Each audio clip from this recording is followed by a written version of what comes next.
আসসালামু আলাইকুম।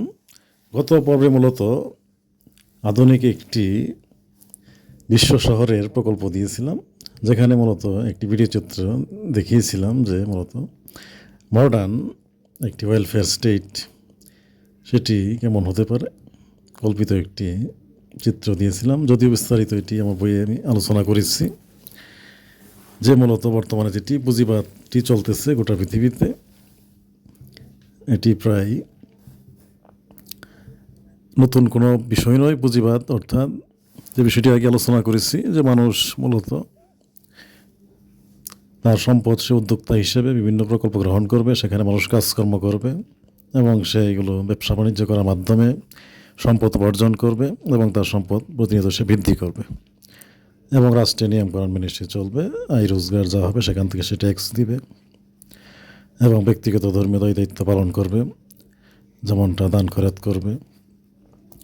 যার ফলে এইসব বিষয়ে মানুষের কোনো সমস্যা নেই। এটি আগেও ছিল, এখনও চলছে, ভবিষ্যতেও চলতে পারবে, এতে কোনো সমস্যা নেই। কিন্তু যে বিষয়টি নিয়ে আলোচনা করছি যে মানুষ প্রতিনিয়তই আমরা চেষ্টা করে যাচ্ছি যে মডার্নাইজেশন, কীভাবে আমরা মূলত গোটা পৃথিবীতে মানুষ কনজামশনটি অর্থাৎ মানুষের ভোগ এবং আনন্দ বিনোদন স্বাচ্ছন্দ্য ভোগবিলাস যেটিকে বলা হয়, এটি কতদূর সম্ভব উন্নতি করা যায়, মডার্নাইজেশন করা যায়, তার জন্য আমরা জ্ঞান বিজ্ঞান সায়েন্স টেকনোলজির যাবতীয় প্রয়োগ ঘটাচ্ছি। রোবট, আর্টিফিশিয়াল ইন্টেলিজেন্স, এআই থেকে যাবতীয় প্রযুক্তি এখন আবিষ্কার হচ্ছে, যেখানে আমরা রকেট $1 ট্রিলিয়ন উপরে পণ্য উৎপন্ন করেছি, 30 ট্রিলিয়নের উপর পণ্য উৎপন্ন করেছি এবং মহাকাশে আমরা বাড়িঘর বানানোর চিন্তা করতেছি। এখন এই পর্যায়ে বসে গেছি। তো এইসব বিষয় দ্বারা মানুষের কতটুকু ভোগ বিলাস হচ্ছে, এত কনজামশন হচ্ছে, স্বাচ্ছন্দ্যতা আসছে, সেটি গভীর মোটামুটি বিস্তারিত আলোচনার চেষ্টা করেছি। এইসব চিন্তাভাবনা গবেষণা শেষে দেখা গেছে যে বিষয়টি মূলত বর্তমানে বিশ্ব সম্পদ প্রায় $500 ট্রিলিয়ন মতো রয়েছে, আর যেখানে $115 ট্রিলিয়ন জিডিপি মূলত প্রতি বছরই আমরা উৎপন্ন করছি গোটা পৃথিবীতে। এসব করে দেখা যাচ্ছে মূলত আমাদের ইনফ্রাস্ট্রাকচার ডেভেলপমেন্ট এবং এর রক্ষণাবেক্ষণ যাবতীয় খরচ, যেগুলো বিশেষ করে রাস্তাঘাট থেকে শুরু করে বিমানবন্দর, তারপরে বাণিজ্যের বন্দর, যাতায়াত ব্যবস্থাপনা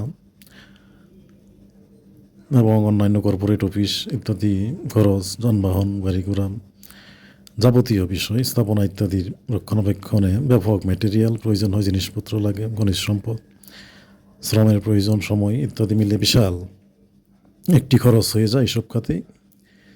যার ফলে মানুষের যে মৌলিক অধিকারগুলো বিশেষ করে খুবই প্রয়োজনীয়, যেমন খাবার, বস্ত্র, বাসস্থান, চিকিৎসা, শিক্ষা, প্রশিক্ষণ, ধর্মীয় স্বাধীনতা, ন্যায় বিচার, পারিবারিক সামাজিক জীবন আচার, আনন্দ বিনোদন ইত্যাদি যে কনজামশনটুকু, এইগুলোই মানুষ মূলত ভোগ করতে পারে না। খুবই সময় কম থাকে মানুষের। ধনী থেকে শুরু করে ইলন মাস্কের মতো লোকজন থেকে শুরু করে বিল গেটস, সকলেরই চিন্তা ভাবনা, টেনশন সম্পদ এটি রক্ষা করা, ম্যানেজমেন্ট করা, বিশাল কোম্পানি পরিচালনা করা, যেহেতু এটি ব্যক্তিগত সম্পদ, দায়িত্ব থাকে বেশি মাত্রায়, ইত্যাদি ব্যবস্থাপনায় তার মূল্যবান সময় নষ্ট হয় এবং মানসিক স্বাস্থ্য খুব একটা ভালো থাকে না। এগুলো দেখা যাচ্ছে গবেষণায়। শান্তি থাকে না, কমফোর্ট ফিল করে না। অর্থাৎ আবার গরিব লোকটি যেটি রিক্সা চালাচ্ছে বা ফুটপাতে ঘুমাচ্ছে, তারও প্রায় দেখা যাচ্ছে একই অবস্থা, জীবন খুবই অনারেবল। মানসিক স্বাস্থ্য দেখা যাচ্ছে বিল গেটসের, ইলন মাস্কের এবং রাস্তার ফুটপাতে ঘুমাচ্ছে ওয়েরই প্রায় একই রকম। অর্থাৎ মানসিকভাবে সবাই টেনশনে পেরেশানিতে আছে। খুব বেশি কমফোর্টে থাকবে সেই সুযোগ কম, কারণ একজনের কাজ নেই, সেই সমস্যা তার বাড়িঘর নেই, থাকা খাওয়া নেই। আরেকজনের প্রচুর কাজ, সেই কাজ ম্যানেজমেন্ট করা, বিশাল সম্পত্তি রক্ষণাবেক্ষণ করা, দেখভাল করা, রক্ষা করা, প্রোটেকশন ইত্যাদি টেনশনে তার মূল্যবান সময়ও নষ্ট হয়, ক্ষয়ক্ষতির সুযোগ থাকে, নানান সমস্যা থাকে। এসব থেকে দেখা যাচ্ছে উভয় মানসিক স্বাস্থ্য প্রায় একই রকম, যেটিকে মানুষ অনেক সময় বলা থাকে যে ধনী গরিব সকলেই মানসিকভাবে শান্তিতে নেই। যে কথাটি মূলত খুব বেশি মিথ্যা নয়, মোটামুটি কাছাকাছি সত্য। যাই হোক, এই সকল সমস্যাগুলো থেকে প্রতিনিয়ত আমরা চেষ্টা করতেছি কীভাবে বেরিয়ে আসা যায়, উন্নতির চেষ্টা করতেছি। এখনও পর্যন্ত মোটামুটি 80 বছর যাবত জাতিসংঘের নেতৃত্বে 200টি দেশই প্রায় ঐক্যবদ্ধ হয়েছে। জাতিসংঘের 193টি আনুষ্ঠানিক রাষ্ট্র ঐক্যবদ্ধ হওয়ার মাধ্যমে মোটামুটি জাতিগোষ্ঠী বিশ্ব একটি রাষ্ট্রে পরিণত হয়েছে। জাতিসংঘের প্রায় 20টির মতো বিভিন্ন ডিপার্টমেন্ট রয়েছে। এই সকল মৌলিক অধিকার থেকে শুরু করে চিকিৎসা, স্বাস্থ্য, ধর্মীয় স্বাধীনতা, ন্যায় বিচার, বাসস্থান এবং ম্যানেজমেন্ট, পিস কিপিং, যাবতীয় সামরিক বেসামরিক যৌথ প্রতিষ্ঠান রয়েছে। এগুলো দিয়ে মোটামুটি জাতিগোষ্ঠীকে এই পর্যন্ত নিয়ে আসছে এবং প্রতিনিয়তই প্রতি বছরই $115 ট্রিলিয়ন পরিমাণ জিডিপি উৎপন্ন করা যাচ্ছে। আগে উল্লেখ করলাম যে এগুলো মোটামুটি বেশিরভাগই ব্যয় হয়ে যায় এই সকল ম্যানেজমেন্ট করতে, যে সামরিক বেসামরিক স্থাপনা, ইনফ্রাস্ট্রাকচার, এগুলো রক্ষণাবেক্ষণ থেকে শুরু করে জ্বালানি তেল থেকে শুরু করে নানান বিষয়ে বেশিরভাগই ব্যয় হয়ে যায়। মানুষ যেটি ভোগ করবে, বিশেষ করে সাময়িক বাসায় একটি ভালো বাসায় থেকে সে খাদ্য, বস্ত্র, বাসস্থান, চিকিৎসা, আনন্দ, বিনোদন, ন্যায় বিচার, পারিবারিক সামাজিক জীবনাচার, ধর্মীয় সময় ব্যয় ইত্যাদি যাবতীয় বিষয়াদি সুযোগ তার খুবই কম থাকে। 24 ঘন্টার মধ্যে দেখা যায় মানুষ মূলত বেশিরভাগ সময় এসব নিয়ে ব্যস্ত থাকে এবং এর কনসিকুয়েন্সিয়াল ইফেক্টও দীর্ঘ সময় থাকে, যার ফলে ভিন্ন কোনো চিন্তাভাবনা, কোনো সুযোগ থাকে না। এমনকি ধর্মতত্ত্বের উপরও মানুষের জ্ঞানের অর্জনের সুযোগ নেই, সময় থাকে না। এরকম একটি পরিস্থিতি। বিশ্ব জনগোষ্ঠী প্রায় 99% এই অবস্থা, যার ফলে মানুষের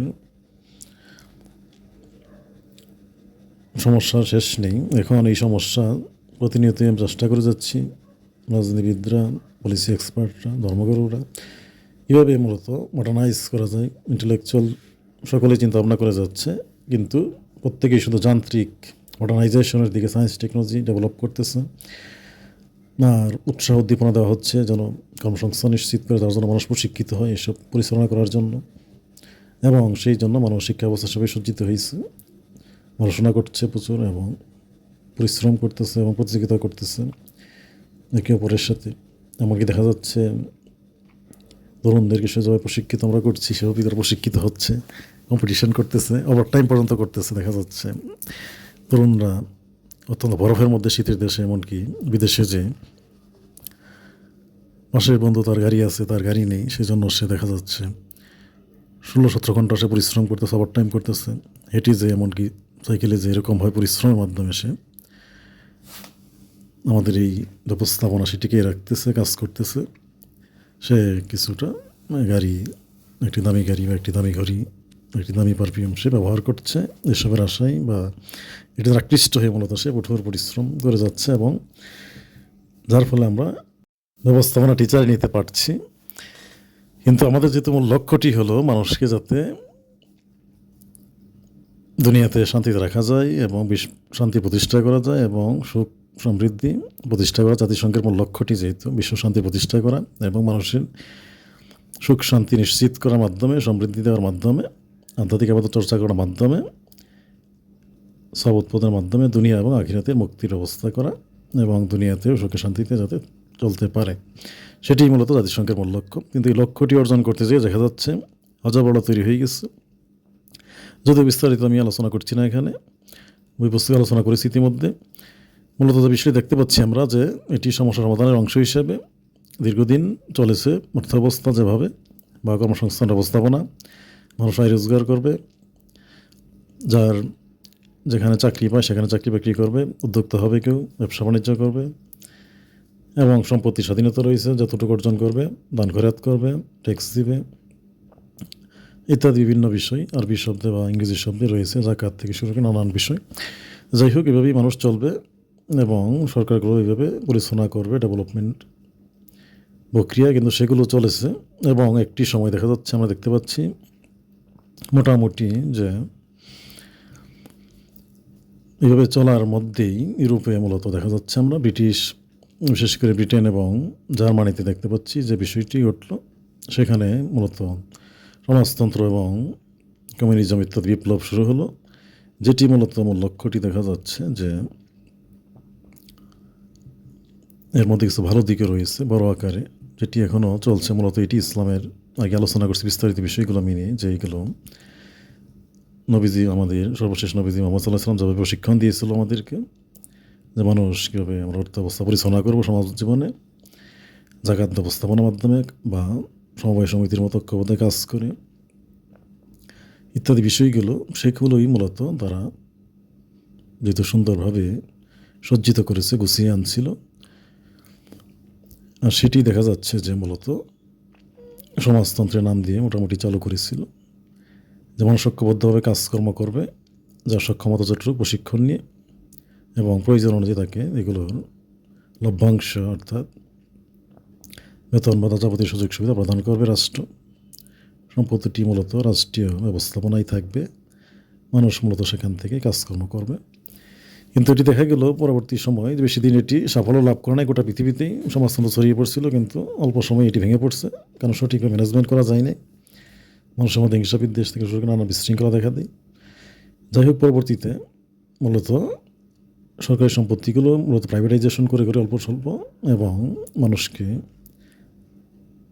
নিয়ন্ত্রণের মাধ্যমে রেখে, যে কোম্পানিগুলো শতভাগ স্বাধীন নয়, কোনো আবিষ্কার হলেও কোনো গাড়ি ঘোড়া কোনো সরকারের অনুমতি নিয়ে সেটি বাজারে আনতে হয়, ছাড়পত্র নিতে হয়। এইভাবে সীমিতভাবে মূলত প্রাইভেটাইজেশন চালু করা হলো সরকার নিয়ন্ত্রণ থেকে। এবং একই অবস্থা যে বিভিন্নভাবে পুঁজি সংগ্রহেরও কিছু সুযোগ দেওয়া হলো, ব্যাংক কিছু লোন দিচ্ছে, কিছু মাফ করতেছে ঋণ ইত্যাদি মাধ্যমে উদ্যোক্তাদের উৎসাহিত করা হয়েছে যেন তারা এগিয়ে যেতে পারে। ব্যর্থ হয়ে গেলে কোথাও কোম্পানি, সেক্ষেত্রে ব্যাংক্রাপসি হয়ে গেলেও ছাড় দেওয়া হয়।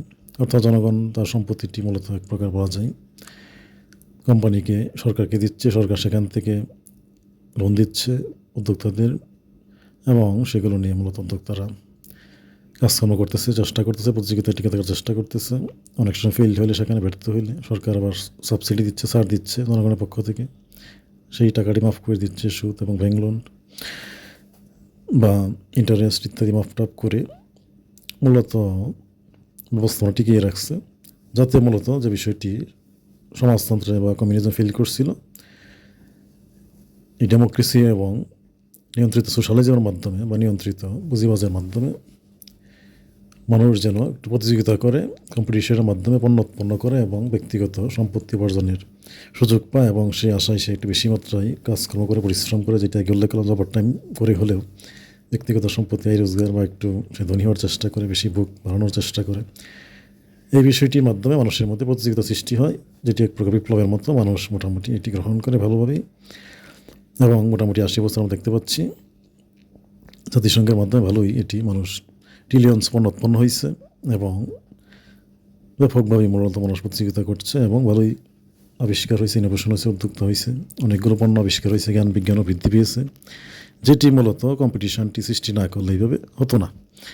যার ফলে ক্যাপিটালিজমের খুবই ভালো দিক রয়েছে, এবং এই দিকগুলো ধরে রাখতে হবে, এবং এটিকে এখন চেষ্টা করা হচ্ছে কীভাবে গুছিয়ে নিয়ে আসা যায়। গুছিয়ে নিয়ে আসলে দেখা যাচ্ছে মূলত মানুষের কনজাম্পশন বাড়ানো যাচ্ছে, মহাকাশে যাওয়া বা ইত্যাদির মাধ্যমে আরও অন্যান্য নানান প্রকল্প, এগুলো প্রায়োরিটি বেসিসে করার মাধ্যমে মূলত গুছিয়ে নিয়ে আসতে পারলে মূলত যে বিপ্লবটি সৃষ্টি হয়েছে, ইন্ডাস্ট্রিয়াল টেকনোলজিক্যাল রিভলিউশনটি, এটির সুফল ভোগ করা যাবে। কারণ এটি দীর্ঘদিন এভাবে বিপ্লব আকারে চালিয়ে নেওয়ার আর প্রয়োজন পড়ছে না বলেই মনে হচ্ছে, দেখা যাচ্ছে। এবং বিপ্লবটি গুছিয়ে নিয়ে আসলে মূলত দেখা যাচ্ছে মানুষ, গোটা পৃথিবী একদম শান্তিপূর্ণ হয়ে যেতে পারছে, এবং সুশৃঙ্খল হয়ে যেতে পারতেছে, শান্তিপূর্ণ যুদ্ধবিগ্রহবিহীন। কারণ দেখা যাচ্ছে গত 30-40 বছরে প্রায় যুদ্ধবিগ্রহে, সিভিল ওয়ার থেকে শুরু করে রাষ্ট্র রাষ্ট্রের যুদ্ধ, সীমান্ত যুদ্ধের মাধ্যমে প্রায় পৃথিবীতে দেখা যাচ্ছে অনলাইনে এখন পর্যন্ত 92টি রাষ্ট্র সীমান্ত যুদ্ধে লিপ্ত। অর্থাৎ আফ্রিকা থেকে শুরু করে রোগবালাই এবং দুর্ভিক্ষ ইত্যাদি নানা কারণে দেখা যাচ্ছে প্রায় 1 কোটির মতো লোক নিহত হয়েছে, এবং আরও অন্যান্য ক্ষয়ক্ষতি তো রয়েছে, সম্পদের অপচয়। যে বিষয়গুলো দেখা যাচ্ছে, করোনা ভাইরাসের মাধ্যমে 2019 সালে প্রায় 1 কোটির মতো লোক প্রায় নিহত হয়েছে। অর্থাৎ মহামারীর সময় আমরা যে বিষয়টি দেখতে পেলাম, যে মানুষ লকডাউনে থাকলে, ঘরে থাকলে খাবার দাবার সাপ্লাই পাইলে রাষ্ট্র থেকে, মূলত মানুষের অপরাধ কম্পনতা কমে আসে, এবং মানুষের ভেজাল কমে আসে, বিশৃঙ্খলা কমে আসে, মানুষ চলতে পারে। পাশাপাশি দেখলাম আমরা মানুষের মোটামুটি শান্তি শৃঙ্খলাও থাকে, এক প্রকার সমস্যা কমে আসে। অর্থাৎ খরচটাও কমে আসে, ব্যয়টা কমে আসে। এই বিষয়টা থেকে দেখা যাচ্ছে যে মানুষকে যে বিষয়টি আমি দিয়েছি প্রকল্প, যে মানুষের মৌলিক অধিকার নিশ্চিত করার জন্য মূলত এই বিষয়গুলো প্রথমে বাসস্থান নিশ্চিত করে মাধ্যমে মানুষকে ঘরে ঢুকে গেলে মানুষের প্রয়োজনে যা যা লাগে, খাদ্য, বস্ত্র, বাসস্থান, চিকিৎসা, ধর্মীয় স্বাধীনতা, ন্যায় বিচার, পারিবারিক জীবন আচার এবং গৃহস্থলে যাবতীয় পণ্যদ্রব্য যা যা লাগে এগুলো উৎপন্ন করে মানুষ সাপ্লাই পেলে মানুষের জীবন আচার খুবই সুন্দর হয়ে যায়, বিশৃঙ্খলা কমে যায়। রাষ্ট্রীয় ব্যবস্থাপনা যেটি জুডিশিয়ারি, এক্সিকিউটিভ, লেজিসলেটিভ এবং মিডিয়া, এর মাধ্যমে মূলত সুশৃঙ্খলভাবে চলতে থাকে এবং মানুষ প্রার্থনা বা ধর্মীয় জীবন আচারে মনোযোগ দিতে পারে। ইত্যাদি বিষয়গুলো থেকে দেখা যাচ্ছে যে সমাজ ব্যবস্থাপনা সুন্দরভাবেই সজ্জিত করা এবং মডার্নাইজেশনের দিকে নেওয়ার সুযোগ আছে, যেটি আমরা নিচ্ছি মূলত চিন্তা করে শুধু সায়েন্স টেকনোলজি দিয়ে আর এক্সিস্টিং সিস্টেমটি, বিপ্লবটি অব্যাহত রেখে কর্মসংস্থান বাড়ানো। কিন্তু সেটি দেখা যাচ্ছে এখন বড় আকারে বেনিফিট আসতেছে না, কারণ মানুষ বিভিন্ন দিকে যাচ্ছে। নানান ব্যবসা বাণিজ্যের ফলে ইনোভেশনকে অব্যাহত রাখার ফলে দামি দামি গাড়ি তৈরি করা হচ্ছে হ্যানতেন নানান বিষয়ের মাধ্যমে যে বিষয় দেখা যাচ্ছে, কালেকটিভলি গোটা 900 কোটি মানুষ, 1000 কোটি মানুষের এই বিশ্ব সম্পদ $115 ট্রিলিয়ন, এটি ভাগ করে সমানভাবে বা সুষমভাবে দেওয়া যাচ্ছে না, 19-20 করে দেওয়া যাচ্ছে না। ব্যালেন্স খুবই ঘাটতি হয়ে বৈষম্য চরম আকার ধারণ করছে, যার ফলে মানুষ 100 কোটির মতো প্রায় 2 বেলা নাকি না খেয়ে থাকে, 3 বেলা খাবার পায় না, আবার খাদ্যদ্রব্য অপচয় করে, খাদ্য থাকা সত্ত্বেও এগুলো ফেলে দেয়, কারণ স্বাভাবিক ক্যাপিটালিজমের মাধ্যমে সে এটি তো দান করতে পারতেছে না, ফেলে দেওয়া ছাড়া তার রাস্তা নেই। কিন্তু মানুষ 100 কোটি বা না খেয়ে আছে। এই পরিস্থিতি থেকে বেরিয়ে আসতে যেটা দেখা যাচ্ছে বিকল্প রাস্তা নেই, অর্থাৎ মানুষকে আপাতত কালেকটিভনেস না ধারণ করলে, ক্যাপিটালিজমটি এরকমভাবে চালিয়ে নিলে ইন্ডিভিজুয়াল ওয়েলথ আরও কিছু সমস্যা রয়েছে, যেহেতু দেখা যাচ্ছে প্রতিযোগিতার মাধ্যমে 10% মানুষের কাছে বিশ্ব সম্পদের 90%ই চলে গেছে। এই পরিস্থিতি তৈরি হয়ে গেছে, দেখা যাচ্ছে 15-20 জনের কাছে বিশ্ব সম্পদ 70-80% চলে গেছে। আবার রাষ্ট্রগুলো স্বাধীন এক রাষ্ট্র অন্য রাষ্ট্রকে সম্পদ দিতে স্বাভাবিক রাজি নয়, যেমনটি সম্পদ থাকা সত্ত্বেও দিতে পারে না, সম্পদ বা খাদ্য ফেলে দিতে হচ্ছে, অপচয় করতে হচ্ছে, পেঁচাইতে হচ্ছে, কিন্তু মানুষ না খেয়ে দেওয়া যাচ্ছে না, যার ফলে মানুষ 100 কোটি না খেয়ে আছে। ঠিক একই অবস্থা, এক রাষ্ট্রে বিশাল সম্পদ হয়ে গেলেও অন্য রাষ্ট্রের সম্পদ নেই, দুর্ভিক্ষ হচ্ছে, সেখানে কিন্তু দেওয়া যাচ্ছে না, না খেয়ে থাকতেছে মানুষ, মরতেছে, এরকম অবস্থা। আবার এইসব থেকে মানুষের মধ্যে যুদ্ধবিগ্রহ, নৈরাজ্য, বিশৃঙ্খলা ছড়িয়ে পড়ছে, হানাহানি, মারামারি, কাটাকাটি, সামাজিক পারিবারিক থেকে অবস্থান থেকে শুরু করে রাষ্ট্রীয় জীবনেও চলে যাচ্ছে, এক দেশ আরেক দেশের সাথে শুরু করছে, এমনকি গৃহযুদ্ধ হচ্ছে বিভিন্ন দেশে। তো এইসব বিশৃঙ্খলা থেকে বেরিয়ে আসার কোনো রাস্তা আপাতত এই অবস্থায় নেই, কারণ এক্সিস্টিং সিস্টেমটি চালিয়ে নিতে চাইলে বেরিয়ে আসার রাস্তা, সুযোগ খুবই অল্প, 5-10% বেশি নেই। কিন্তু এই অবস্থাটি ঘুরিয়ে দিলে, সে আগের মতো সোশ্যালিজম ফিরে গেলে, ডেমোক্রেসিক যে ভ্যালুসগুলো আসছে, মানুষের লিবার্টি, ফ্রিডম, মানুষের কাজকর্ম করার স্বাধীনতা খুঁজে বের করা, প্রশিক্ষণ নেওয়ার সুযোগ দেওয়া স্বাধীনতা, ধর্মীয় স্বাধীনতা, ন্যায় বিচার এবং নেতা নির্বাচনের সুযোগ দেওয়া, জবাবদিহিতা, স্বচ্ছতা ইত্যাদি যে বিষয়গুলো আসছে, মানুষের স্বাধীনতার কিছু বৈশিষ্ট্য ডেমোক্রেসির মাধ্যমে, বিশেষ করে হিউম্যান রাইটস বলা হয় যেটিকে, এই মানবাধিকারটি দিয়ে মূলত দেখা যাচ্ছে মোটামুটি মানুষের যে দুর্বলতাটা ছিল শাসন ব্যবস্থায় অতীতে, কমিউনিজমে এবং সমাজতান্ত্রিক ব্যবস্থাপনায়, সেটি মূলত কিছুটা কাটিয়ে উঠা গেছে এবং মানুষ বুঝতে শিখছে এখন যে মানুষ ক্ষমতা তখন কমিউনিজম জোর করে ধরে রেখে 5-10% মানুষের 90% মানুষকে নিয়ন্ত্রণ করতে হইতো বন্দুক দ্বারা বা এক প্রকার অস্ত্রের মুখে জিম্মি করে, জোর করে, ফোর্স প্রয়োগের মাধ্যমে। কিন্তু ডেমোক্রেসিটির মাধ্যমে মানুষ এখন বুঝতে শিখছে, যুক্তিতর্কের মাধ্যমে, আলাপ আলোচনার মাধ্যমে, ডিবেটের মাধ্যমে ন্যাশনালিজমটা শিখতে পারছে যে বেশি যৌক্তিক কোনটি, মানুষ সেটি গ্রহণ করতেছে, নেতা নির্বাচন করতেছে, সরকার নির্বাচন করতেছে, যার ফলে মানুষের সরকার হিসেবে আছে সরকারগুলো, শাসন ক্ষমতায় রাজাবাদশাগুলো সকলেই, যার ফলে এই পরিস্থিতিতে তাদের উপর পতন বা ইত্যাদি ঝুঁকি নেই, এমনকি জনগণের উপর তাদের শক্তি প্রয়োগ করতে হয় না, কারণ জনগণই তাদেরকে ক্ষমতায় রেখেছে, এটি একটি ভালো দিক। আর এই বিষয়টি ডেমোক্রেসির মাধ্যমে এসেছে। ঠিক একই রকম এখন এটিকে বহাল রেখেই মূলত প্রশিক্ষণ ব্যবস্থা, শিক্ষা ব্যবস্থার একটা উন্নতি ঘটাইলে যে মানুষ মূলত ঘরে থেকে মৌলিক অধিকার যেগুলো দরকার, প্রয়োজনীয় পণ্যদ্রব্য, এই গুডসগুলো মূলত ট্রিলিয়ন্স পণ্য থেকে দুজি অন্তত মানুষ 20,000 বা 50,000 গুডস উৎপন্ন করে বাছাই করে, যেগুলো দরকার অধিক প্রয়োজনীয় ঘরে বসবাস করার জন্য। আর ইতিমধ্যেই রোবটস এবং এআই এসে গেছে, যার ফলে মানুষ দেখা যাবে আগামীতে জনসংখ্যা 1,000 কোটি হয়ে গেলেও মাত্র 15-20 লাখ মানুষ কাজ করলেই, এই মেশিন রোবটগুলো পরিচালনা করলেই জুডিশিয়ারি, এক্সিকিউটিভ, লেজিসলেটিভ বিভাগ, মিডিয়া, এমনকি ইন্ডাস্ট্রিয়াল যে সেক্টরটি রয়েছে এটি পরিচালনা করা যাচ্ছে। জনসংখ্যা একদমই লাগবে না, জনবল লাগবে না, যার ফলে মানুষ অটোমেটিক্যালি বেকার হয়ে যাচ্ছে। এই পরিস্থিতিতে মানুষকে মূলত বেকার হয়ে গেলে সরকার বেকার ভাতা দেবে, উন্নয়ন ভাতা, এগুলো দিয়ে মানুষ চলবে। সেক্ষেত্রে তখন সরকারের পক্ষে ট্রিলিয়ন্স পণ্য, যেমনটি এখন বাজারের ক্ষেত্রে স্বাধীনতা থাকায় 5টি বা 10টি ব্র্যান্ডের সেন্ট পরিচালনা করার মাধ্যমে বাজার নিয়ন্ত্রণ করা হয়, বাজার নিয়ন্ত্রণ করা হয় কম বেশি, এই সকল সুযোগ থাকবে না। সরকার সেক্ষেত্রে কোম্পানি থেকে নিয়ে সাপ্লাই দিবে জনগোষ্ঠীকে। দেখা যাবে এতগুলো পণ্য উৎপাদনের সুযোগ নয়, অটোমেটিক্যালি কোম্পানিগুলো বন্ধ হয়ে যাবে। যেটি এখন 30 থেকে প্রায় 35 কোটি বড় কোম্পানি রয়েছে, এইগুলো সংখ্যা কমে আসবে অটোমেটিক্যালি, ট্রিলিয়ন্স পণ্য অটোমেটিক কমে যাচ্ছে। কিন্তু এই মধ্যবর্তী সময়টুকু মানুষ বেকারত্ব, মানুষের পণ্য কমে যাওয়া, কোম্পানিগুলো বন্ধ হয়ে গেলে এটি একটি বিশৃঙ্খলা তৈরি হবে। বিশৃঙ্খলায় মানুষকে আন্দোলন, বিক্ষোভ, বিদ্রোহ ইত্যাদির মাধ্যমে পুনরায় গণতন্ত্রের মতো সমাজ ব্যবস্থা সজ্জিত করতে হচ্ছে, যেটি একটি বিশৃঙ্খলা। জানিয়ে এখনই মানুষ মূলত পলিটিক্যাল এক্সপার্ট, পলিটিক্যাল সায়েন্টিস্ট সকলেই আলাপ আলোচনা করতে, চিন্তাভাবনা করতেছে।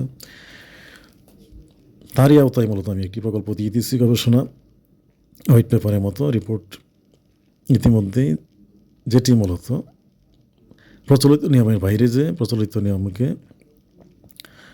মাস কাটিয়ে একটি শর্টকাট, যেটি অল্প করে গুছিয়ে নিয়ে আসা, ছোটো করে, সেটির আওতায় দিয়ে দিছি। যে বিষয়টি সেটি হলো যে মানুষ বেকার হয়ে বিশৃঙ্খলায় না পড়ে সরাসরি কোম্পানিগুলোর সাহায্যে একত্রিত হয়ে গেলে রাষ্ট্রীয়ভাবে ট্রাস্টের মতো, যেহেতু যেমনটি দেখা যায় ইউরোপ আমেরিকায় একটি রাজা মূলত সে বা রাজ পরিবার, একটি ল্যান্ডলর্ড মূলত রাষ্ট্রের, অর্থাৎ কোম্পানিগুলো মূলত রাষ্ট্রের সঙ্গে মিলে মূলত ট্রাস্টি হয়ে গেলে যৌথভাবে দেখা যাচ্ছে মূলত প্রেসিডেন্ট বা রাজার মতো হয়ে যাচ্ছে, তারাও ট্রাস্টি হয়ে যাচ্ছে। অর্থাৎ জনগণ দেখা যাবে মূলত রাষ্ট্রীয় ব্যবস্থাপনায় রাষ্ট্র ডিসাইড করে দিল কী কী পণ্য লাগবে, সেই পণ্যগুলোই মূলত প্রশিক্ষণীয় জনগোষ্ঠী ভাগ ভাগ হয়ে সেখানে কাজ করবে, উৎপন্ন করবে। মূলত মেশিন রোবটই কাজ করবে, যেহেতু ইতিমধ্যে ইন্ডাস্ট্রিয়াল বিপ্লবের মাধ্যমে দেখা যাচ্ছে, টেকনোলজি বিপ্লবে প্রতিটি পণ্যই মূলত প্রায় 90% কাজকর্মই মূলত অর্থাৎ যান্ত্রিকভাবে রোবট বা টেকনোলজির মাধ্যমে করা যাচ্ছে, মেশিনের সাহায্যে, যেখানে মানুষ মূলত 10% কাজ করতে হচ্ছে। অর্থাৎ দেখা যাচ্ছে ইতিমধ্যেই মেশিন আসায়, টেকনোলজি খুবই উন্নত হওয়ায় মানুষকে বড় পরিশ্রমের কাজ করতে হচ্ছে না, মেশিনই করতে পারতেছে। যেমন একটি গাড়ি, একটি লোহা মূলত একদিকে ঢুকিয়ে দিলে অন্যদিকে একটি গাড়ি হয়ে বেরিয়ে আসতেছে মানুষের ধরা ছোঁয়া ছাড়াই। অর্থাৎ প্রতিটি ইন্ডাস্ট্রি এরকমই হয়ে গেছে মূলত। এখন আরও প্রযুক্তি আসার ফলে, রোবট আসার ফলে দেখা যাবে মানুষের ওই 10% কাজও করা লাগবে না, মেশিনই করে দিবে, রোবটই করবে। এই পরিস্থিতি বুঝতে খুব বেশি সময় লাগবে না, হায়েস্ট 30-40 বছর লাগতে পারে মানুষের। এই পরিস্থিতিতে এখন মানুষ মূলত কোম্পানিগুলো রাষ্ট্র থেকে, অর্থাৎ সমবায় সমিতির মতো এসে গেলে ট্রাস্টের মতো, যেখানে কোম্পানিগুলো রাষ্ট্রের সঙ্গে মিশে একটি ট্রাস্টি হয়ে যাবে, জনগণও রাষ্ট্রের সঙ্গে মিশে ট্রাস্টি হয়ে যাচ্ছে, জনগণের পক্ষ থেকে রাষ্ট্র ট্রাস্টি হচ্ছে। এইভাবে মূলত ওয়ে ট্রাস্টিশিপ অর্জন করাই, এবং বেনিফিটও সকলেই ভাগ ভাগ করে নিবে, যার যতটুকু পরিবার সদস্যকে বেশি হলে তাকে বেশি দেওয়া হবে। এইভাবে মূলত চলবে, যেটি মূলত এক প্রকার সমাজতন্ত্র বলা যায় কিছুটা। অর্থাৎ রাষ্ট্র এবং প্রাইভেট কোম্পানি সকলে মিলেই এবং জনগণ মিলেই একটি সমিতির মতো হয়ে যাচ্ছে। এখান থেকে শুধু মানুষ উৎপাদন করতেছে না, বন্টন করে নিচ্ছে যার যতটুকু প্রয়োজন। যেটি মূলত এক প্রকার সমাজতান্ত্রিক কনসেপ্ট বলা যায়, সোশ্যালিজমের মতে। অর্থাৎ এর মাধ্যমে দেখতে পাচ্ছি আমরা যে বিষয়টা, মানুষের মূলত 5 থেকে 10 ট্রিলিয়ন ডলার সম্পত্তি অর্থাৎ জিডিপি উৎপাদন করলেই মূলত দেখা যাচ্ছে মানুষের আরামায়েশের প্রচুর ব্যবস্থাপনা হচ্ছে। এই সকল মানুষের যাবতীয় প্রয়োজনীয় খাবার দাবার, অন্ন, বস্ত্র, বাসস্থান, চিকিৎসা, শিক্ষা দীক্ষা, ধর্মীয় স্বাধীনতা, ন্যায় বিচার, পারিবারিক জীবন আচার, আনন্দ বিনোদন, এই যে কাজগুলো মানুষ প্রতিনিয়ত, এগুলো মূলত মানুষ প্রচুর মাত্রায় কনজামশন করতে পারতেছে। সেক্ষেত্রে মানুষের ব্যয় করতে হচ্ছে না। দৈনিক দেখা যাবে 1-2 ঘন্টা করে কাজ করলেই মানুষের জীবন আচার সুন্দর হচ্ছে, শুধু মেশিন রোবট চালাচ্ছে। বাসা বাড়িতে থেকে বড়দের সমস্যা হচ্ছে না। আর জুডিশিয়ারি, এক্সিকিউটিভ, লেজিসলেটিভ বিভাগের কাজকর্ম চলতে থাকবে, যেখানে মূলত সামরিক বাহিনী বর্তমানে যুদ্ধ বিগ্রহ করতে নিরাপত্তা দিতে হয়। এটির আর তখন সামরিক অস্ত্রশস্ত্রের প্রয়োজন পড়ছে না, এটি তখন কনভার্ট হয়ে যাবে সিকিউরিটি ফোর্স বা সেফগার্ড ফোর্সে পরিণত হবে, যেখানে তাদের দায়িত্ব হলো মহাকাশের স্ট্রেট ইত্যাদি অ্যাটাক যাতে না আসে এগুলো ব্যবস্থাপনা করা, এবং ইন্ডাস্ট্রিয়াল কারখানাগুলো এগুলো ডিসিপ্লিন রক্ষা করা। ম্যান পাওয়ার অর্থ যেটি জনগোষ্ঠীকে প্রশিক্ষণ দেওয়া, যেহেতু প্রশিক্ষণ শিক্ষা ব্যবস্থা তখন পরিবর্তন হবে, ম্যান পাওয়ারগুলোকে নিয়ে প্রশিক্ষণ দেওয়া এবং পরিবেশ রক্ষা করা, বন জঙ্গল এগুলো, গাছপালা লাগানো, প্রাণীকুলকে রক্ষা করা, এগুলো নিয়ে গবেষণা করা, ম্যানেজমেন্ট করা, পাশাপাশি দুর্যোগ ব্যবস্থাপনা মেনটেন করা, ফায়ার সার্ভিস ইত্যাদি ব্যবস্থাপনা, ভূমিকম্প বা ভলকানিক ন্যাচারাল যেসব ডিজাস্টার আসলে পরিবেশ প্রাণীকুল তাদেরকে রক্ষা করা, এবং এই জাতীয় যে সকল নিরাপত্তা সংক্রান্ত ঝুঁকি আছে এইগুলো দেখভাল করা মূলত তাদের তখন কাজে পরিণত হবে। আর সিভিল সরকারের সাথে মিশিয়ে কাজ করবে, সরকার ব্যবস্থাপনা পরিবর্তন আসবে, যেমন ভোটিং সিস্টেমের মাধ্যমে মানুষ ঘরে বসেই ভোট দিয়ে তার প্রার্থীকে নির্বাচিত করতে পারতেছে। অর্থাৎ প্রার্থীরা টেলিভিশনে বক্তব্য দিল, সে মানুষের জন্য কী কী করবে, মানুষ যেহেতু ঘরে থাকলে তখন কিছু পরিবর্তন আনতে হবে, সাইকোলজিক্যাল এবং ফ্যামিলি কন্ডাক্টের কিছু হয়তো পরিবর্তন, এইসব এডুকেশন সিস্টেম চেঞ্জ আসবে।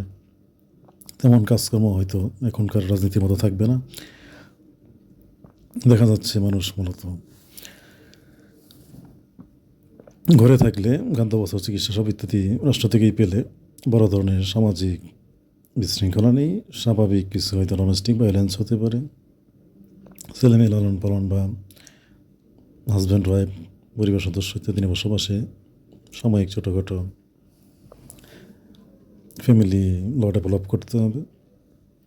এই সকল কিছু ছোটোখাটো ত্রুটির জন্য জুডিশিয়াল সিস্টেম হয়তো ফাংশনাল রাখতে হবে। এর বাইরে তেমন কোনো কাজকর্ম হয়তো বড় ধরনের অপরাধ হবে না।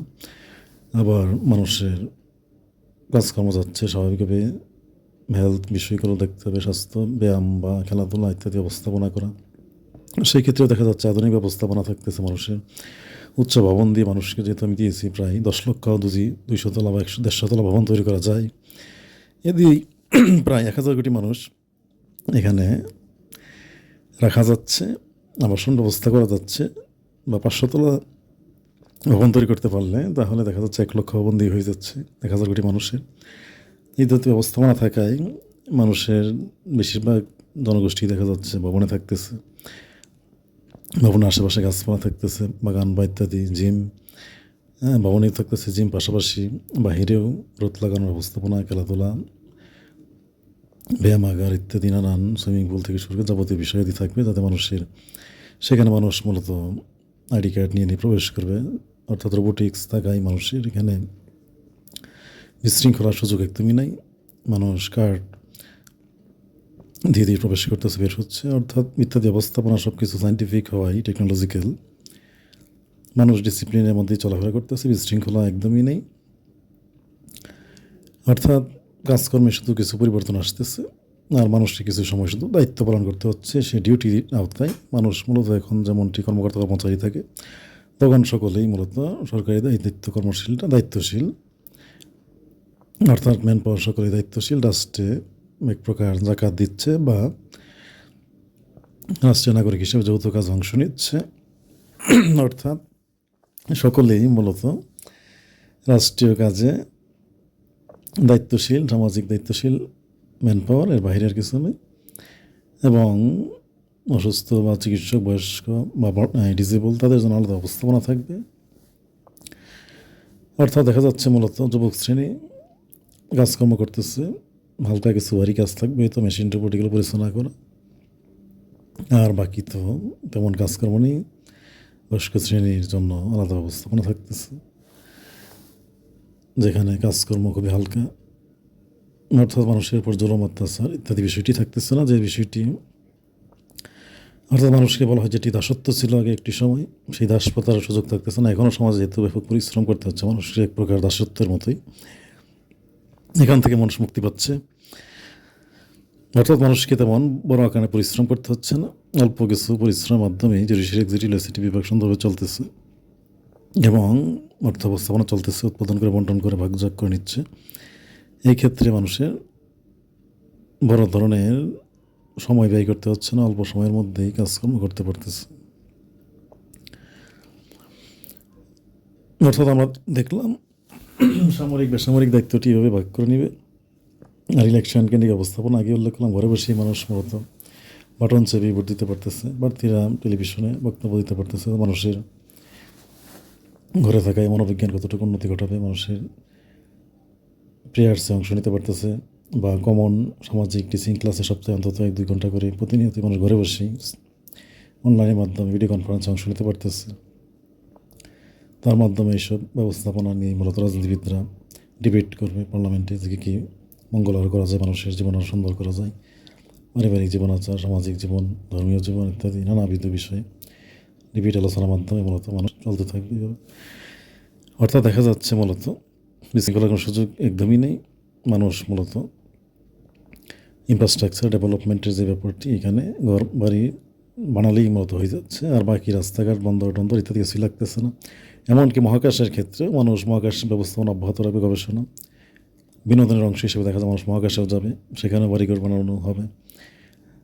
দেখা যাচ্ছে মানুষকে জ্ঞান বিজ্ঞান এগুলো প্রযুক্তি আবিষ্কার পুরস্কার, নোবেল পুরস্কারের মতো ইত্যাদি ব্যবস্থাপনা অব্যাহত থাকবে। নোবেল পুরস্কারটি তখন দেখা হয়ে যাবে এমন যে বিজ্ঞানীগণ বা ইত্যাদি অধিক জ্ঞানীগণ মহাকাশ ভ্রমণে যাচ্ছে, তারা টিকিট পাচ্ছে, বেড়ানো যাওয়ার সুযোগ পাচ্ছে, দীর্ঘ সময় থাকার সুযোগ পাচ্ছে সেখানে জনগণ দেখা যাচ্ছে হয়তো একবার যাওয়ার সুযোগ পাচ্ছে লাইফে, আর তারা হয়তো বছরে 2বার বা একবার যাওয়ার সুযোগ পাবে। এরকম সুযোগ সুবিধা দিয়ে উৎসাহিত রাখা হবে মানুষকে, জ্ঞান বিজ্ঞান যেন গবেষণা অব্যাহত রাখে, সামাজিক দায়িত্ব পালন করে, যেটি এখন মূলত ব্যক্তিগত সম্পদ উপার্জন ব্যাপক মাত্রায় করা, বা দামি বাড়ি গাড়ি ইত্যাদি পারফিউম ব্যবহার করা, 15 কোটি টাকা দামের পারফিউম বা সেন্ট বা পানির বোতল ইত্যাদি ব্যবহার করার মাধ্যমে উৎসাহিত করা হচ্ছে। সেটি তখন শুধু চেঞ্জ করা হবে, অর্থাৎ ব্যবস্থাপনাটি পরিবর্তন করা হবে, যুগোপযোগীকরণ, মডার্নাইজেশন, যুগের সাথে মিলিয়ে সংস্কার করলেই মূলত এই ক্যাপিটালিজমটি তখন আশীর্বাদে পরিণত হচ্ছে। ইতিমধ্যেই জ্ঞান বিজ্ঞান ব্যাপক আবিষ্কার হয়েছে, পণ্য আবিষ্কার হয়েছে, যাবতীয় প্রয়োজনীয় মানুষের ভোগবিলাসের জন্য আর আরামের জন্য যা যা লাগে সবই রয়েছে। এখন এটিকে আর এলোমেলোভাবে না রেখে গুছিয়ে নিয়ে আসলে এইভাবে উৎপাদন করে বন্টন করলে, ঘরে থেকে মানুষ আর মেশিনটা উপর দিয়ে সেগুলো উৎপন্ন করলে, তাহলে দেখা যাচ্ছে কম উৎপন্ন করা যাচ্ছে এবং সুন্দর মানুষের জীবনাচার পরিচালিত হচ্ছে। ব্যবস্থাপনাটি সুন্দর করে ঘুরিয়ে দিলেই মানুষের 2-3 ঘন্টা করে দৈনিক কাজগুলি চলতেছে। আর রোবট এআই আরও বৃদ্ধি করতে পারলে 1000 কোটি জনগোষ্ঠীর মধ্যে দেখা যায় মাত্র 5-10 লাখ মানুষের শুধু কাজ করতে হচ্ছে রোবট মেশিন পরিচালনা বাবদ, আর জনগোষ্ঠী সকলেই ঘরে থাকতে পারতেছে এবং তার জন্য জীবনাচার তখন পরিবর্তন করতে হচ্ছে, ব্যবস্থাপনা নিয়মকানুন সাজাতে হচ্ছে, জুডিশিয়ারি এক্সিকিউটিভ লেজিসলেটিভ মিডিয়া ইত্যাদির মাধ্যমে এগুলো মনিটর করা, দেখভাল করা এবং মানুষের সামাজিক ধর্মীয় জীবনাচার, পারিবারিক এবং স্বাস্থ্য, বিনোদন, খেলাধুলা, চিকিৎসা থেকে শুরু করে ইত্যাদি ব্যবস্থাপনায় মানুষকে তখন ওইভাবে ডিসিপ্লিনের আওতায় নিয়ে আসা যাচ্ছে, যেটি মূলত এক প্রকার দেখা যাবে বোর্ডিং স্কুলের মতো মানুষ সেভাবে পরিচালিত হচ্ছে বাসায় থেকে ডিসিপ্লিনের মধ্য দিয়ে। এটির মধ্যে মানুষ তার স্বাধীনতা, স্বাচ্ছন্দ্যতা খুঁজে নেবে এবং এইভাবেই পরিচালিত হবে। জীবন মানুষের অত্যন্ত বিলাসবহুল, আরামদায়ক হবে, স্বাচ্ছন্দ্যময়, টেনশনমুক্ত, পরিশ্রম কম এবং মানুষের ইনোভেশন বা ইত্যাদি বিষয়গুলো রাষ্ট্র নির্ধারণ করে দেবে বিশেষ কিছু জনগোষ্ঠীর জন্য, যেমনটি এখন গণহারে রয়েছে, এই প্রতিযোগিতাটি কমিয়ে নিয়ে এসে দেখা যাবে 5-10 লাখ নাগরিককেই মূলত বা 20 লাখ 50 লাখ ছেলে মেয়েকেই অধিক সায়েন্স টেকনোলজি জ্ঞান বিজ্ঞানে উৎসাহিত করা হবে, পড়াশোনা করানো হবে বিশেষ প্রশিক্ষণ দিয়ে বিশেষ স্কুলগুলোতে, যাতে তারা মূলত ইনোভেশনটি অব্যাহত রাখে। আর তাদেরকে উৎসাহিত করা হবে এইভাবেই মহাকাশে যাওয়া বা একটি দামি পারফিউম ব্যবহার বা নোবেল পুরস্কার ইত্যাদি দিয়ে সামাজিক অনার দিয়ে, যাতে তারা ইনোভেশনটি অব্যাহত রাখে, প্রতিযোগিতা কম্পিটিশন অব্যাহত রাখার মাধ্যমে মানবজাতির সভ্যতা এগিয়ে নিয়ে যায় সামনের দিকে। আর বাকি বিশাল জনগোষ্ঠী, অর্থাৎ 90%-এর উপর জনগোষ্ঠী তখন মূলত এক প্রকার বাসের যাত্রীর মতো বসে থাকবে, চালক হিসেবে দেখা যাচ্ছে বাসের ড্রাইভার, হেল্পার। অর্থাৎ এরকম একটি বাসে যেমন 50 জন যাত্রী থাকলে মাত্র 2 জন ব্যক্তি থাকে, চালক থাকে একজন, হেল্পার থাকে একজন, অর্থাৎ ব্যবস্থাপনাটি এরকম হয়ে যাবে। তখন 99% জনগোষ্ঠী শুধু অনুসরণ করে চলাফেরা করবে, চালক হিসেবে মাত্র 2-3 জন থাকবে। যেমনটি ট্রেন এখন অটোমেটিকই চলে যন্ত্রের সাহায্যে, এমনকি ট্রেনের চালকও লাগে না, অর্থাৎ 5,000 জনগোষ্ঠী একজন চালকই নিয়ে চালিয়ে নিয়ে যেতে পারছে বা শুধু একটি মেশিনে নিতে পারছে। এরকম একটি ব্যবস্থাপনা এসে যাবে, অর্থাৎ মানুষের কাজকর্ম করার প্রয়োজন পড়বেই না। এখন এই পরিস্থিতি দেখা যাবে মানুষের জীবনমান উন্নতি ঘটবে। কারণ হলো যেখানে মানুষের আর যে বিশৃঙ্খলাটি রয়েছে আগে উল্লেখ করলাম, যেটি কোভিড এবং যুদ্ধবিগ্রহ, বিশৃঙ্খলা, হানাহানি, সম্পদ উপার্জন এবং সামাজিকতা উপার্জন, নানানবিধ বিষয়ের কারণে 30-40 বছরেই প্রায় 1 কোটি নিহত হয় গোটা বিশ্বে, এবং তার কনসিকুয়েন্সিয়াল ইফেক্ট নানাভাবে আসে, পরিবেশগতভাবে, সৃষ্টিকর্তা কর্তৃক গজব আজাব, নানাবিধ বিষয়। দেখা যাচ্ছে কোভিডের মতো ভাইরাস এসে মূলত মানুষের 1 কোটি নিহত হয়েছে। অর্থাৎ মানবজাতির বিশৃঙ্খলা হানাহানি থেকে নিহত তো হয়, সৃষ্টিকর্তা কর্তৃকও নিহত হয় গজব বাজাব ইত্যাদির অংশ হিসাবেও। পাশাপাশি আমরা যে বিষয়টা দেখতে পাচ্ছি, প্রাকৃতিক দুর্যোগ যেটি আসে, এগুলো আমাদের পবিত্র ধর্মীয় বইগুলোতে কী বিষয় উল্লেখ রয়েছে, যেগুলো মানুষেরই এক প্রকার নিজস্ব কামাই বা মানুষের ভুলের কারণে আসে থাকে অনেক সময়, সবসময় না আসলেও অনেক সময় পরীক্ষার উদ্দেশ্যে আল্লাহ তাআলা বা মানুষকে সতর্ক করার জন্য দিয়ে থাকে। যাই হোক, হাইরাইজ ভবনগুলো দিয়ে দেখা যাচ্ছে ন্যাচারাল যে ডিজাস্টারগুলো হচ্ছে, ঝড় তুফান বা ইত্যাদি নানান কারণে ক্ষয়ক্ষতি, এগুলো থেকেও মানুষের মুক্তি হচ্ছে। এটি আর্থিক শুধু মুক্তি হচ্ছে এসব থেকে, ঘরবাড়ি ভাঙার থেকে বাঁচানো যাচ্ছে সেটি তা নয়, সামগ্রিকভাবেই দেখা যাচ্ছে এটির যে একটি কনসিকুয়েন্সিয়াল ইফেক্ট, নানান মানুষের উপর এক প্রকার বোঝা, জুলুম বা অত্যাচার, একটি দুর্ভিক্ষের মতো, সেখান থেকে মানুষ মুক্তি পাচ্ছে। কারণ দেখা যাচ্ছে ইউরোপ, আমেরিকা এবং 50টির মতো প্রায় উন্নত রাষ্ট্র, জাতিসংঘের আওতায় ধনী রাষ্ট্র বলা যায়, তাদেরও একই অবস্থা, তেমন উন্নতি ঘটছে না। তাদের সেখানে বন্যা, দুর্যোগ, তারপর দেখা যাচ্ছে গাছপালা পুড়ে ছাই হয়ে যাচ্ছে, বিভিন্ন শহর পুড়ে যাচ্ছে, বাসাবাড়িতে আগুন লাগা থেকে শুরু করে প্রাকৃতিক দুর্যোগ, বন্যা, ঝড় ইত্যাদি। অর্থাৎ পাশাপাশি তাদের বেকারত্ব, বৈষম্য, নানাবিধ সমস্যায় জর্জরিত। অর্থাৎ ধনী রাষ্ট্রগুলো খুব বেশি স্বাচ্ছন্দ্য বা যেটিকে বলা হয় যে বিলাসবহুল হয়েছে বা আরামদায়ক জীবনযাপন করছে তা নয়। যেটাকে উল্লেখ করেছি প্রথমেই, যে ফুটপাতে বসবাসকারী এবং বিল গেটস, ইলন মাস্ক ধনী উভয়েরই দেখা যাচ্ছে ব্যক্তিগত জীবনের সমস্যা, চাপের কারণে তাদের অবস্থা, মানসিক অবস্থা প্রায় 19-20 কাছাকাছি। যেহেতু বিশাল এই ম্যানেজমেন্টকে পরিচালনা করতে যে মানুষের নানান সমস্যা সৃষ্টি হচ্ছে, ইতিমধ্যেই সেটি এখন নিয়ে আলোচনা চলছে গোটা পৃথিবীতেই, যে মানুষের ন্যায় ইনসাফপূর্ণ সুশাসন, মানবিক শাসন ব্যবস্থা, সামাজিক ব্যবস্থাপনা কীভাবে সজ্জিত করা যায়, সামাজিক জীবন আচার কীভাবে সুন্দর করা যায়, উন্নত করা যায়। এখন ইতিমধ্যেই সেটি মূলত আমি বিস্তারিত আমার বই পুস্তকে আলোচনা করেছি, গুছিয়ে দেওয়ার চেষ্টা করেছি মোটামুটি, যে ক্যাপিটালিজমটিকে গুছিয়ে নিয়ে আসে ট্রাস্ট সিস্টেমের মাধ্যমে, সকলেই ট্রাস্টে অন্তর্ভুক্ত হয়ে উৎপাদন করে শুধু বন্টন করা হবে। এর মাধ্যমেই মূলত মানুষের জীবন আচার স্বাচ্ছন্দ্য হবে। আর মেশিন, রোবট, টেকনোলজি এইগুলো জীবনকে আরও স্বাচ্ছন্দ্য করবে, ঐক্যবদ্ধ করতে সাহায্য করবে। কারণ মানুষের শারীরিক পরিশ্রম কম হবে, সকলেই ঐক্যবদ্ধ হয়ে যাবে এতে। ধনী গরিব সকলেই কাজকর্মে কেউ দায়িত্ব পালনে অনাগ্রহ থাকবে না, যেমনটি এখন থাকে, মানুষ সকলে চেষ্টা করে। বিশাল সম্পদ অর্জন করলে তার ছেলে মেয়ে বা পরবর্তী প্রজন্ম তারা একটু আরামায়েশে থাকতে পারবে, কম পরিশ্রম করতে হবে। কিন্তু দেখা যাচ্ছে বিষয়টি তা নয়, উভয়কেই একই রকম পরিশ্রম করতে হচ্ছে। কেউ ফুটপাতে ঘুমাচ্ছে, তার মানসিক অবস্থায় কি, আবার ইলন মাস্ক বিল গেটসের মতো বিশাল সম্পদ, তার অবস্থা মানসিক এগুলো রক্ষণাবেক্ষণ দেখভাল বাবদ একই অবস্থা হয়ে দাঁড়াচ্ছে। অর্থাৎ শান্তি নেই এবং তার ছেলে মেয়েদের এগুলো দেখাশোনা করতে হচ্ছে, চালিয়ে নিতে হচ্ছে, তাদের অবস্থাও একই।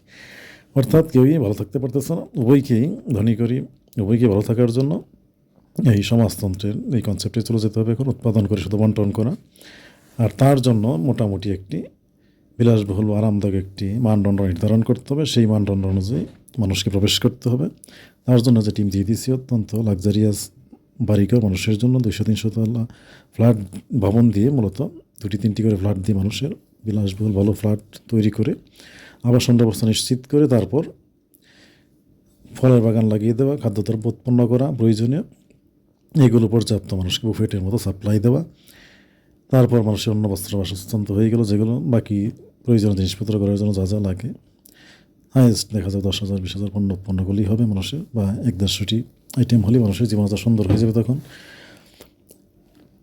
আর বাকি যে বিষয়গুলো থাকে, স্বাস্থ্য চিকিৎসা ইত্যাদি বিষয়গুলো, এগুলো জনগোষ্ঠী ঐক্যবদ্ধভাবে প্রশিক্ষিত হয়ে এডুকেশন নিয়ে, প্রশিক্ষণ নিয়ে, ট্রেনিং নিয়ে এগুলো মানুষ সার্ভিস দিবে। অর্থাৎ মানুষ সকলেই তখন সার্ভিসের সদস্য হবে, সকলেই একজন একটি ডিপার্টমেন্টে ভাগ ভাগ হয়ে সার্ভিস নেবে এবং জনগোষ্ঠী 2-3 ঘন্টা করে সার্ভিস দেবে যখন যাবে, যার শিফটে প্রয়োজন থাকে। যদিও সেটি কমে আসতেছে, সকলে সেই সুযোগও পাবে না, কারণ মেশিন রোবটই এই সার্ভিস অব্যাহত রাখবে।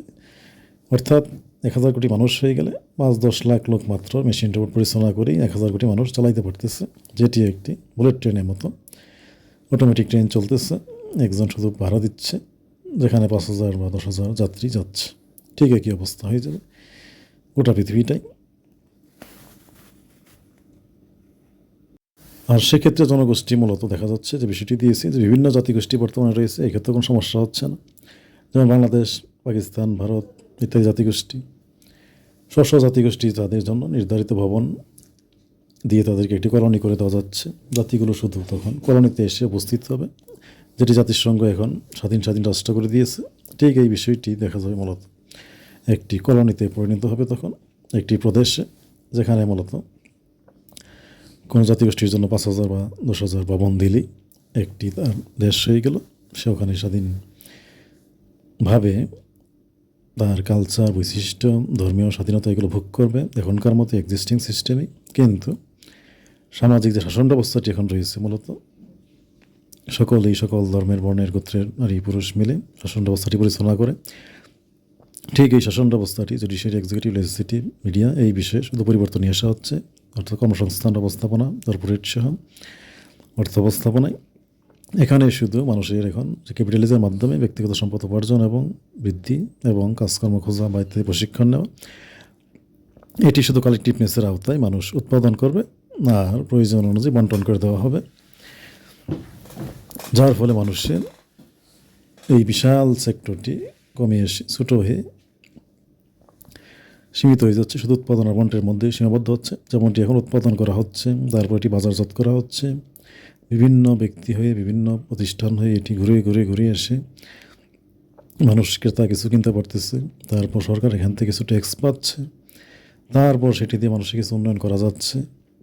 এরকম হয়ে বিভিন্ন বিশাল একটি চক্র, বিশাল একটি সার্কেল ঘুরে এসে 100 টাকার মধ্যে দেখা যাচ্ছে মানুষ মাত্র 10 থেকে 12 টাকা ব্যবহার করতে পারতেছে, আর বাকিগুলো অপচয় হয়ে যাচ্ছে, খরচ হয়ে যাচ্ছে এইসব খাতে ব্যবস্থাপনা করতে। ব্রিজ কালভার এইসব চক্র রুট, অর্থাৎ একটি সার্কেল, যেটি ব্রিজ কালভার হয়ে পরিবহন যাতায়াত হয়ে বিমানবন্দর থেকে শুরু করে পোর্ট টোট ইত্যাদি হয়ে জাহাজ ইত্যাদি, এগুলোর জ্বালানি বাবদ খরচাপাতি ইত্যাদি নানা কিছু হয়ে বিশাল অপচয় হয়ে মানুষ মাত্র 100 টাকার মধ্যে 10 থেকে 12 টাকা কনজামশন করতে সুযোগ পাচ্ছে, বাকিটা অপচয় হয়ে যাচ্ছে। এই অবস্থা থেকে মুক্তি পাবে, উৎপাদন করবে আর বন্টন করবে, এটি হলো এই সেক্টর। আর যাবতীয় ব্যবস্থাপনা একই রকম চলতে থাকবে, অর্থাৎ জাতিসংঘ মতো এরকমভাবে কেন্দ্রীয় সরকার থাকবে, নির্বাচিত হবে মানুষের ভোটে, এখন যেমন ঘটছে। তারা মূলত এই ম্যানেজমেন্টও করে যাবে। আর আধ্যাত্মিক আপাতত মানুষ, আধ্যাত্মিক ধর্মগুরুরা তারা এই পরিচালনা করে যাবে, বিশেষ করে মানুষের প্রার্থনা আপাতত অংশগুলো মানুষ কীভাবে চর্চা করতে চায়, এগুলোর প্রচার প্রচারণা থাকবে টিভিতে, মিডিয়ার মধ্যে। মানুষ চাইলে পরিবর্তন হবে, ধর্মকর্মে উন্নতি ঘটাবে। যেমনটি আগে বিস্তারিত ধর্ম বিষয়ে আলোচনা করেছি, কোরআন সুন্নাহ আরও অন্যান্য 104টি কিতাব রয়েছে যে পৃথিবীতে। মানুষ সেগুলো তার বিবেক বিবেচনা বোধ অনুযায়ী তাকওয়ার আওতায় এগুলো সে চর্চা করবে। এখন যে বিষয়টি রয়েছে, অর্থ অবস্থা এরকম সংক্ষিপ্ত হয়ে যাওয়ায় মানুষের কনজামশন যেটি ভোগ এটি বৃদ্ধি পাচ্ছে। পাশাপাশি যে বিশৃঙ্খলাটি রয়েছে বর্তমানে বিশাল একটি চেইন হয়ে যেহেতু আসছে, সেই চেইনটি সংক্ষিপ্ত হয়ে যায়, শুধু উৎপাদন আর বন্টনে সীমাবদ্ধ হয়। অটোমেটিক্যালি নানান করাপশন এবং বিশৃঙ্খলা যেটি ক্রাইম, অপরাধ, অনাচার, অনিয়ম এগুলো শূন্যে নেমে যাচ্ছে। এবং এই ব্যবস্থাপনাটিতেও সায়েন্টিফিক যেমনটি মেশিন, রোবট ইত্যাদি ইউজ করা যাচ্ছে সকল বিষয়গুলোতে, নিরাপত্তা থেকে শুরু যাবতীয় কাজে। সেই ক্ষেত্রে মানুষের বন্টনের ক্ষেত্রেও দেখা যাচ্ছে মানুষ বন্টন করছে না, সকলকে সমান বন্টন করে দিচ্ছে মেশিন বা রোবট। কার্ড দিয়ে সে নিয়ে আসতেছে জিনিসপত্র, বাসায় বসে যাচ্ছে ইত্যাদি নানা অবস্থা থাকায় এখানেও দেখা যাচ্ছে মানুষের বৈষম্য নাই, অপরাধ নাই, অনিয়ম নাই, হিংসা বিদ্বেষের সুযোগ সৃষ্টি হচ্ছে না। অর্থাৎ মানুষের জীবন আচার যেটি আমরা নানান এখন পুলিশ বাহিনী, আইনশৃঙ্খলা বাহিনী, আরও প্রতিটি রাষ্ট্রে 10টি 20টি আইনশৃঙ্খলা বাহিনী, আদালত, মামলা মোকদ্দমায় আমরা পেরে উঠি না, এমন পর্যায়ে মামলা মোকদ্দমা করতে করতে এক একটি রাষ্ট্রে জনসংখ্যা 20 কোটি হইলে দেখা যায় 40-50 লাখ মামলা। আদালত বিচার আচার সঠিকভাবে দিতে পারে না, এই বিচার নিশ্চিত করা যায় না, এত প্রেশার। কারণ এটি তৈরি হয়েছে এই বিশাল অর্থ ব্যবস্থাপনা, পেশাগত বিশাল চেইনের মাধ্যমে থাকাই, মানুষের প্রতিযোগিতা থাকাই, কম্পিটিশন, ব্যাপক বিশৃঙ্খলা, অনাচার, অপচার, অপরাধ, নানান সমস্যা তৈরি হয়। সমস্ত বিষয়ই দূর হয়ে যাচ্ছে, মানুষ শুধু উৎপাদন করবে আর বন্টন করবে, এর মাধ্যমে সমাধান হয়ে যাচ্ছে, না বাকি বিষয়গুলো চলতে থাকবে। অর্থাৎ যে বিষয়টা আগে উল্লেখ করেছি যে সামরিক, বেসামরিক এবং মিডিয়া, জুডিশিয়ারি, এক্সিকিউটিভ, লেজিসলেটিভ ইত্যাদি বিভাগগুলোর দায়িত্ব পরিবর্তন হচ্ছে এবং গুছিয়ে আসা হচ্ছে এবং মডার্নাইজেশন করা হচ্ছে, সংস্কার করা হচ্ছে। এর মধ্য দিয়েই মূলত যাবতীয় ব্যবস্থাপনার উন্নতি ঘটতেছে এবং সংক্ষিপ্ত হচ্ছে, জীবনাচার সময় বৃদ্ধি পাচ্ছে, মানুষের কনজামশন ব্যাপক বাড়তেছে, সময় সুযোগ পাচ্ছে সকল বিষয়েরই এবং আন্তর্জাতিক জীবনেরও সব অর্জন ইত্যাদিরও সুযোগ পাচ্ছে। অর্থাৎ যাবতীয় বিষয়টি অত্যন্ত সুশৃঙ্খল হচ্ছে, সুন্দর হচ্ছে, মানুষের কনজামশন, আরামায়েশ, স্বাচ্ছন্দ্য সব কিছু বৃদ্ধি পাচ্ছে, রোগবালাই, দুর্যোগ ইত্যাদি থেকে মুক্তি পাচ্ছে, অপরাধ, বিশৃঙ্খলা, নৈরাজ্য থেকে মুক্তি পাচ্ছে, যুদ্ধ বিগ্রহ, কলহ থেকে মুক্তি পাচ্ছে, এমনকি জীবনাচার সাজানো গোছানোর জন্য শিক্ষা ব্যবস্থা, চাকরি বাকরি খোঁজা থেকে যাবতীয় বিষয়াদি এসব থেকে মুক্তি পাচ্ছে, বিশৃঙ্খলা থেকে। প্রতিটি বিষয়ে মানুষ জাস্ট এক প্রকার গুছিয়ে দিচ্ছি, বোর্ডিং স্কুলের মতো এরকম সুন্দরভাবে গোছানো। অর্থাৎ মানুষ এক প্রকার বুলেট ট্রেনে শুধু চড়তেছে এবং মেশিনটি এগিয়ে নিয়ে যাচ্ছে মানুষকে। পরিচালনা বাবদ জনসংখ্যা খুবই অল্প, জীবনাচার অত্যন্ত সুন্দর এবং সুশৃঙ্খল, আরামদায়ক। এর মাধ্যমে মানুষের জীবনের মুক্তি হবে এবং এইভাবে চললে মূলত মানুষ দেখা যাবে আরও 1500 বছর পৃথিবী চলতে থাকবে, কোনো সমস্যা হবে না, বা আরও বেশি সময় চলতে থাকবে। যেহেতু পরিবেশ বান্ধব হচ্ছে গোটা পৃথিবী এবং শান্তিপূর্ণ হচ্ছে, অটোমেটিকলি পৃথিবীর আয়ুকাল বৃদ্ধি পাবে।